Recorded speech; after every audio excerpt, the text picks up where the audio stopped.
নমস্কার, আপনারা দেখছেন ঘরোয়া রান্না। আজ আমি আপনাদের সাথে নিরামিষ সয়াবিনের রেসিপি শেয়ার করব। দেখে নেওয়া যাক রেসিপি। সবার প্রথমে সয়াবিন পরিমাণ মতন জল আর নুন দিয়ে সেদ্ধ করে নেব। মিক্সিং জারের মধ্যে দিয়ে দেবো ছোট সাইজের একটি টমেটো টুকরো, দিয়ে দেবো একটু আদার টুকরো, দিয়ে দেবো 3-4টে মতন কাঁচা লঙ্কা। এই সব দিয়ে মিহি পেস্ট রেডি করে নিচ্ছি।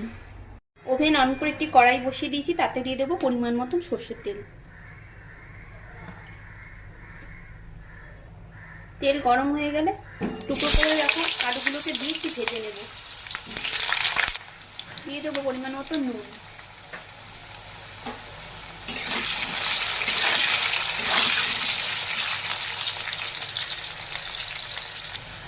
আলু ভাজা হয়ে গেছে, এবার তুলে নেব। এবার এই তেল এই ফোড়নে দিয়ে দেবো তেজপাতা আর কিছুটা গোটা জিরে।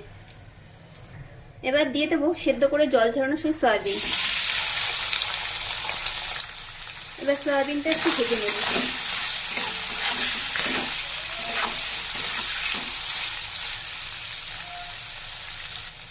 এবার আগে থেকে যে আলুটা ভেজে রাখা ছিল সেটা এর মধ্যে দিয়ে দিলাম। দিয়ে দেবো রেডি করে রাখা সেই পেস্টটা। দিয়ে দেবো মশলার বাটি ধোয়া জল। এবার দিয়ে দেবো পরিমাণ মতো নুন, পরিমাণ মতন লঙ্কার গুঁড়ো, ঝালটা যে যার স্বাদ মতন দেবেন।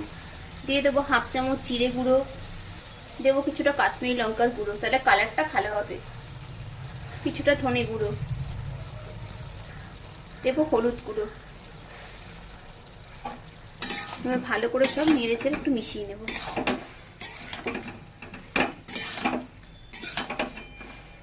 এভাবে একবার আপনারা নিরামিষ দিনে বানিয়ে নেবেন এরকমভাবে সয়াবিনের এই রেসিপি।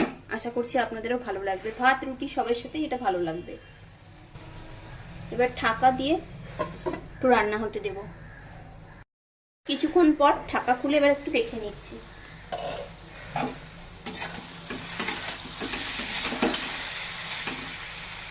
আলু সেদ্ধ হয়ে গেছে।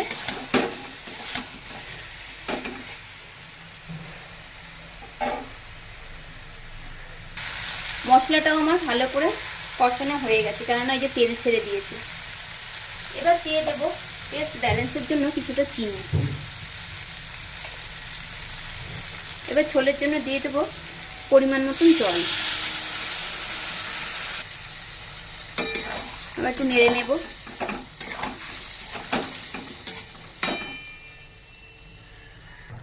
আবার একটু ঢেকে রাখবো। 1 মিনিট মতন পরেই খুলে নেব। টকবক করে ফুটে উঠেছে। দিয়ে দেবো কিছুটা গরম মশলা পাউডার, দিয়ে দেবো কিছুটা ঘি। নিরামিষ রান্নায় ঘি আর গরম মশলা পাউডার ব্যবহার করলে খুব সুন্দর ফ্লেভার আসে। এবার মিশিয়ে নিলাম। তৈরি হয়ে গেল দারুণ স্বাদের নিরামিষ সয়াবিন কারি। প্লেটে সার্ভ করে নিয়েছি। এভাবে একবার আপনারাও বানিয়ে নেবেন, আশা করছি আপনাদেরও ভালো লাগবে। খুব শীঘ্রই দেখা হবে নতুন কোনো ভিডিওতে। সবাই ভালো থাকবেন।